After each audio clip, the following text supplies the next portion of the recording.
Buenas, ¿cómo están? Bienvenidos. Hoy vamos a hablar de la neurosis obsesiva desde Freud para el psicoanálisis y vamos a hacer su distinción con respecto al TOC, o sea, trastorno obsesivo compulsivo. El trastorno obsesivo compulsivo, para arrancar, es lo que la psiquiatría diagnostica actualmente. ¿Sí?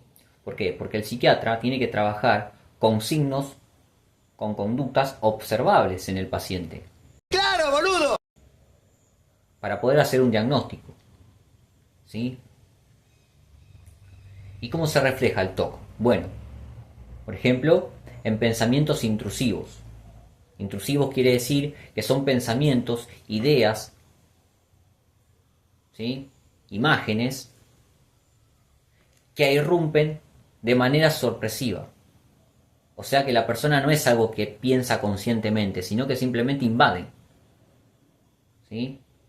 Invaden a la persona. Imágenes sádicas, imágenes sexuales, Tranquilo, Ned. Piensa en la Biblia. ideas obsesivas.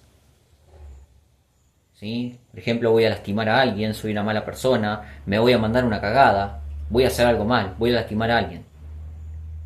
Es un pensar compulsivo que genera angustia, irritabilidad, ansiedad, y por lo tanto de alguna manera la persona se busca defender de estos pensamientos, de estas ideas, de estas imágenes intrusivas.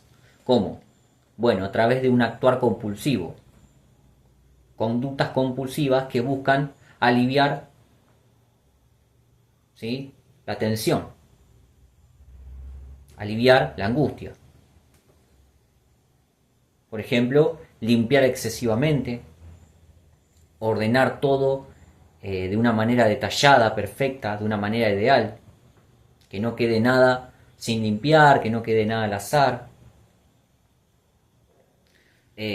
También, por ejemplo, rituales como, bueno, ya rituales no es una palabra que utiliza la psiquiatría, sino es más bien del psicoanálisis, pero para que se entienda la lógica. Una persona que va caminando por la calle y no quiere pisar las líneas, o por ejemplo va caminando y tiene que volver hacia atrás, una cuadra hacia atrás, para ver que no haya hecho nada malo, ¿sí? Porque justamente son ideas que se le ponen, que irrumpen de manera sorpresiva.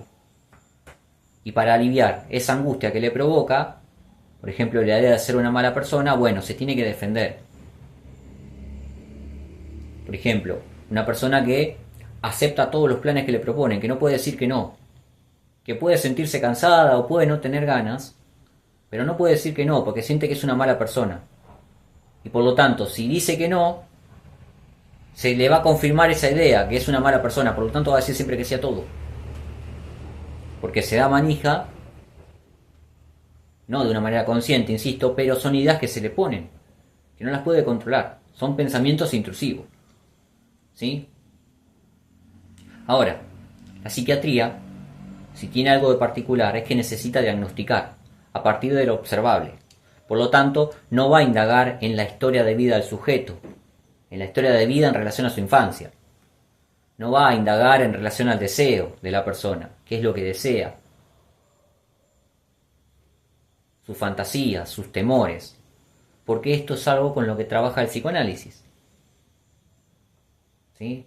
Todo lo que tiene que ver con la historia de vida, con la infancia, con los traumas, eventos infantiles, el sujeto, con sus deseos, con sus convicciones, con sus ideales. Con eso la psiquiatría no va a trabajar. Eso es un trabajo que hace más bien el psicoanálisis. ¿Sí? Entonces, acá entra en juego Freud. ¡Oh my God! ¡Wow! Con la neurosis obsesiva. ¿Sí? Para 1896, Freud había pensado un esbozo con respecto al origen de la neurosis obsesiva. Eran las primeras ideas que Freud empezaba a formular. Y en un primer momento había pensado algo así como que la neurosis obsesiva se manifestaba a partir de autorreproches, o sea, reproches dirigidos hacia el sí mismo, hacia el yo, por un acto sexual cometido durante la infancia, vivenciado durante la infancia. ¿Sí? Freud, sin embargo, se empieza a dar cuenta, y esto ya tiene que ver con su teoría del trauma, que lo traumático no está solo en un evento realmente acontecido en la realidad, un evento concreto, sino también que lo traumático, el efecto traumático, se puede encontrar en los pensamientos que uno tiene, en los deseos que uno tiene, porque se tornan tan intolerables que pueden generar culpa, que pueden generar enojo, que pueden generar angustia, que la persona no los podría reconocer como propios, básicamente. ¡Claro que sí, negro! Entonces, en un segundo momento, Freud reformula esto que había pensado. Dice que más bien la neurosis obsesiva tiene que ver con autorreproches que están dirigidos hacia un pensamiento, un deseo, una idea que el sujeto tuvo en su infancia. ¿Sí? Por ejemplo, una idea sádica, un deseo de odio hacia el padre, un pensamiento hostil hacia su padre, que como en la infancia resultó ser tan intolerable porque el niño no toleraría eso, y ahí entra en juego, la ambivalencia afectiva de amor y odio dirigido hacia el mismo objeto. Uno siempre ama y odia al objeto a la vez. ¿Sí? Entonces, ese pensamiento sádico, ese pensamiento hostil dirigido hacia el padre, el niño no lo toleró, por lo tanto lo reprimió. Ahora, como la represión puede fallar, ese pensamiento o deseo hostil tuvo la capacidad de emerger conscientemente en un segundo periodo, en un segundo momento. Por ejemplo, en la adolescencia. Irrumpe en la conciencia de una manera disfrazada, de una manera desfigurada, de una manera reconocible. Es lo que tiene que ver con la concepción del síntoma para Freud. Yo anteriormente grabé un video sobre la represión. Si quieren ir a verlo al canal, vayan con gusto. Yo para no hacerla tan larga, básicamente.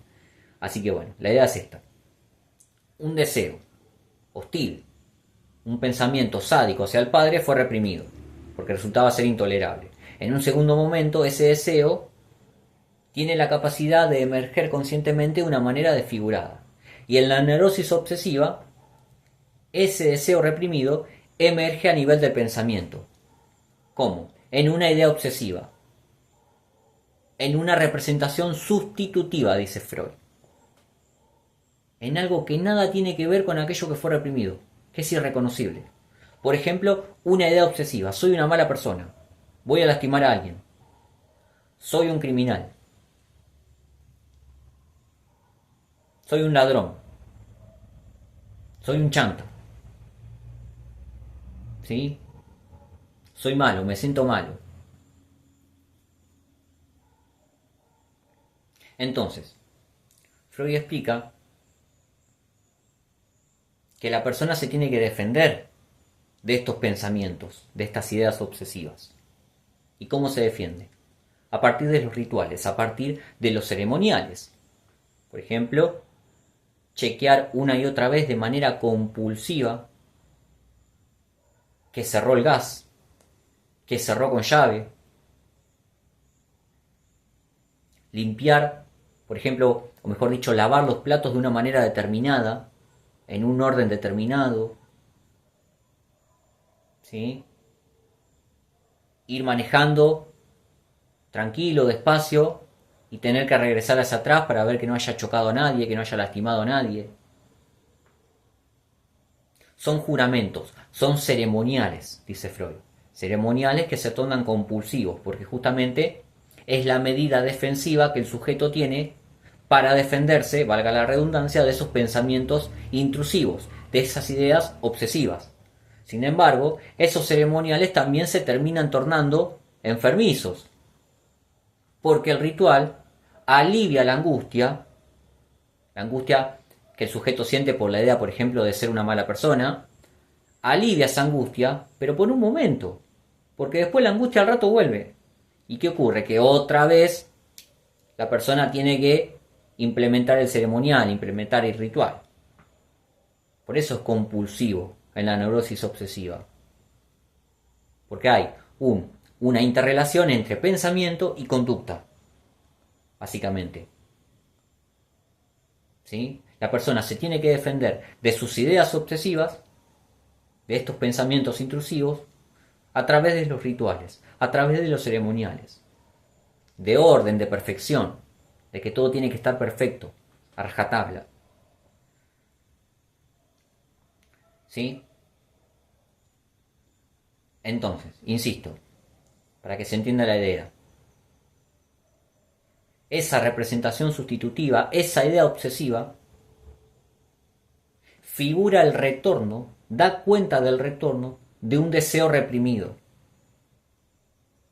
Por ejemplo, un pensamiento, un deseo de odio hacia su padre, que es inconsciente, por supuesto, la persona no sabe que odia al padre. De hecho, el obsesivo es alguien que se presenta como muy moral, como una persona muy moral, ligado a la perfección, ligado a los valores, a la norma, a la ley, a cumplir con los mandatos, con los designios, esto tiene que estar así, tiene que ser así, no puede faltar nada. Y acá ya entra en juego lo que tiene que ver con la moralidad obsesiva. Freud explica que el obsesivo no quiere saber nada con respecto a su deseo, porque justamente su deseo generaría culpa, le generaría angustia. ¿Por qué? Porque se sentiría un egoísta, una mala persona, en tanto no le brinda algo al otro. Entonces, básicamente el obsesivo sacrifica su deseo por el otro. Busca brindarle, busca colmar al otro, darle todo. ¿Sí? Resigna su deseo para conformar al otro, para darle todo al otro. Ahora, aunque no lo diga, el obsesivo siempre espera algo a cambio. No es que lo hace por amor o no. Primero que lo hace para no sentirse culpable. Porque cualquier acto que implique dañar, perjudicar, molestar al otro, le generaría culpa. Porque el super yo del obsesivo es totalmente cruel. En un video anterior, que es el video del yo y el ello, también expliqué el super yo. Si quieren ir a mirarlo para que se entienda la lógica, pueden ir. Se torna totalmente cruel el super yo, en el obsesivo, totalmente severo. ¿Sí? Entonces, para no sentirse culpable, busca brindarle todo al otro, colmar al otro. Pero insisto, aunque no lo diga, espera algo a cambio, espera una retribución. Y en tanto el otro no le devuelva algo a cambio, el obsesivo se va a enojar. Y se va a enojar de una manera exagerada por demás. ¿Sí? Y lo que explica Freud es que ese enojo da cuenta del impulso hostil reprimido, del deseo reprimido, por ejemplo, el deseo de odio que estaba dirigido al padre, del deseo reprimido en la infancia. Entonces, ¿qué ocurre? Que el obsesivo se va a sentir mal después, se va a sentir culpable, y ahí vuelven los ceremoniales para aliviar la culpa. ¿Sí? Se enojó, se sintió culpable, por lo tanto vuelven los ceremoniales, y se empieza a dar manija. Soy una buena persona, Dios sabe que soy bueno, Dios me va a perdonar, no pasa nada, no es grave. No, soy una buena persona, no, pero soy bueno, no pasa nada, Dios me quiere, Dios sabe que yo no haría nada para lastimar al otro. Ceremoniales que se dan a nivel del pensamiento, actividad mental, pensar compulsivamente. Y acá entra en juego la sintomatología que Freud da para la neurosis obsesiva. ¿Sí? Pensar compulsivo. Pensar una y otra vez. para aliviar la tensión, para aliviar la angustia de su acto, de su pensamiento. Duda excesiva, por otra parte. El obsesivo duda de accionar o de no accionar. Por lo tanto, simplemente, por lo general, termina no accionando, que es lo que tiene que ver con el deseo. Termina resignando su deseo, porque su deseo le generaría culpa, porque se sentiría un egoísta, porque no está pensando en el otro. Por lo tanto, justamente lo que venía explicando, para no sentirse culpable por la idea de ser una mala persona, y que esa idea de ser una mala persona traiga consigo el hecho de ser un egoísta, de ser malo, de no pensar en el otro, resigna su deseo para brindarle todo al otro, para colmar el deseo del otro, y espera algo a cambio, espera una retribución. ¿Sí? Y si el otro no le da esa retribución, se va a enojar. Y ahí vuelven a actuar los ceremoniales. ¿Sí? También Freud explica que el obsesivo es alguien muy supersticioso. Piensa que hay cosas que básicamente aparecen por arte de magia, que nada tiene que ver con él. Y acá Freud aclara, no es que se maneja por la superstición, tiene ciertos momentos de superstición, pero también hay una alternancia entre la realidad y la superstición. El obsesivo es alguien muy moral, es alguien muy inteligente también, pero también tiene su momento de superstición, porque sabe, por ejemplo, el ceremonial excesivo de ir manejando por la calle, como contaba anteriormente, y tener que retroceder, dar marcha atrás para chequear que no haya chocado a alguien, que no haya lastimado a alguien. El obsesivo sabe que es exagerada esa conducta, ese juramento, o ese mandamiento, si se quiere, pero no lo puede dejar de hacer. Reconoce que por ahí, mejor dicho, no por ahí, sino que efectivamente eso es exagerado, pero no lo puede dejar de hacer. ¿Sí? Entonces, bueno, el obsesivo se presenta como alguien muy moral, como muy correcto, muy apegado a la norma. El obsesivo no quiere saber nada de su deseo, es lo que explica Freud, porque justamente su deseo le generaría culpa. ¿Sí? Por lo tanto, resigna su deseo para satisfacer, para darle todo al otro. ¿Sí? Entonces, cuando el impulso hostil aparece, la idea hostil, obsesiva aparece, lo que se produce es una formación reactiva. Hay un cambio en ese pensamiento. Formación reactiva. Pasa de una idea mala, de un sentimiento de odio, a algo contrario, que tiene que ver con la moralidad, con ser bueno, con la perfección. ¿Sí? Bien. Por otra parte, Freud también piensa que la neurosis obsesiva puede tener cierta fijación con la etapa sádico-anal, una etapa de la infancia que tiene que ver con el desarrollo de la sexualidad, con el desarrollo del psiquismo también, que es necesario atravesar. Tenemos fase oral, fase anal y fase fálica. No me voy a explayar en esto. Pueden ir a otro video que también hice sobre las fases de la evolución psicosexual. ¿Sí? Ahí pueden encontrarlo, que creo que es el del complejo de Edipo. Entonces, vuelvo. Freud explica que en la neurosis obsesiva hay cierta fijación a la etapa sádico-anal. Una etapa en la que el niño disfrutaba del control, de la retención, ¿sí? Del dominio y de dañar al otro. ¿Sí? Y esto es lo que se manifiesta en la neurosis obsesiva, dominio sobre la situación, que todo esté perfecto, que todo esté ordenado. El hecho de dañar al otro, cuando surge un pensamiento hostil y ese pensamiento es expresado, por ejemplo cuando el obsesivo se enoja por no percibir la retribución que espera del otro, por ejemplo, lo insulta, eso da cuenta del hecho de dañar al otro. Cuando daña al otro se siente culpable. Y ahí vuelven los ceremoniales, como explicaba hoy. Se empieza a dar manija a nivel de pensamiento. No, no pasa nada, Dios es bueno, Dios me quiere, Dios me perdona. El obsesivo también es alguien, en algunos casos, no en todos, que se guía mucho por la religión.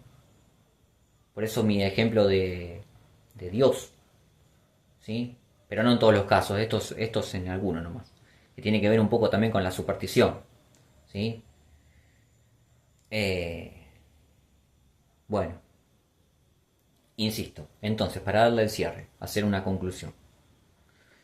Tenemos por un lado TOC, trastorno obsesivo compulsivo, lo que la psiquiatría actual diagnostica para las personas que manifiestan esta condición,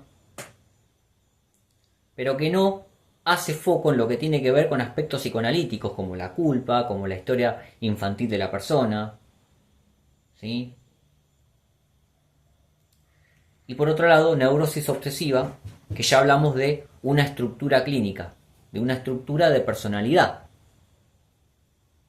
que está atravesada por la historia infantil del sujeto, por sus traumas, por sus relaciones, por su deseo, por la ley, por la culpa, por los mandatos, por los ideales, que se tiene que tener en cuenta, porque hace a la personalidad del individuo. ¿Sí? Bien, por otro lado, Freud explica que como trasfondo inconsciente para la neurosis obsesiva hay reprimido un deseo hostil, un pensamiento agresivo, sádico, por ejemplo, dirigido a una figura importante de la infancia, por ejemplo, al padre, a la madre, que fue reprimido por ser intolerable, ¿sí? En la infancia, pero tuvo la capacidad de devenir conscientemente de una manera disfrazada, de una manera reconocible, sustituta, bajo la idea de soy una mala persona. Esa idea genera culpa, genera tensión, angustia, ansiedad. Por lo tanto, la persona se tiene que defender de eso mediante ciertos ceremoniales de limpieza, ceremoniales a nivel del pensamiento, pensar compulsivamente, duda obsesiva, sacrificar su deseo, ¿sí? Porque el obsesivo no quiere asumir su deseo, porque le resulta intolerable el hecho de asumir su deseo, porque lo viviría como algo egoísta, ¿sí? Como que no está pensando en el otro, por lo tanto resigna su deseo, vive en una incertidumbre, en una duda constante, y renuncia a su deseo para satisfacer al otro. Espera que el otro le retribuya, le devuelva algo, y si el otro no lo hace se va a enojar. Ese enojo evidencia, da cuenta del impulso sádico, reprimido, inconsciente, ¿sí? E insisto, el obsesivo no sabe, por ejemplo, que odia al padre. El obsesivo va a decir, no, yo amo a mi padre. Porque justamente se presenta al lado de la moralidad, del lado del bien, del lado de la perfección, de lo que es correcto, de lo intachable. No va a reconocer, primero porque no lo sabe. Segundo porque de saberlo le resultaría intolerable. Por eso es que el deseo inconsciente retorna de manera desfigurada, de manera reconocible. Por ejemplo, en la representación sustitutiva de soy un criminal, soy una mala persona, soy un chanta, me siento un chanta, ¿sí? Y la persona busca defenderse de eso mediante ciertas conductas, pensamientos, que se tornan compulsivos y enfermizos. Por ejemplo, lavarse las manos frecuentemente, no poder parar.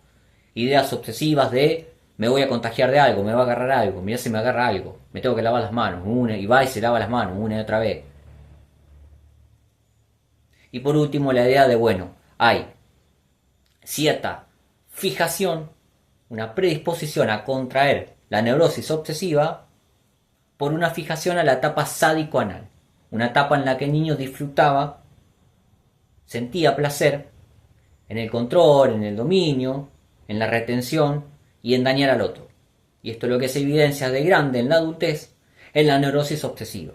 Dominio de la situación, control, que todo esté perfecto, mantener todo en un orden impecable, ¿sí? Duda constante por el hecho de poder dañar al otro. El obsesivo no quiere dañar al otro, no quiere molestar al otro. ¿sí? Así que bueno, espero que se haya entendido. Cualquier cosa pueden comentar, preguntar, complementar. Así que bueno, nada, les mando un saludo grande y nos vemos en un próximo video. Y si pueden suscribirse, dejar su me gusta y compartir, me da una gran mano. No por una cuestión de wow, este quiere que lo vean, no, sino porque se difunde más rápido, ¿sí? Es una cuestión de algoritmo de YouTube que te difunde más rápido y llega a personas más rápido, ¿sí? Así que bueno, muchas gracias por escuchar y nos vemos en un próximo video. Hasta la próxima.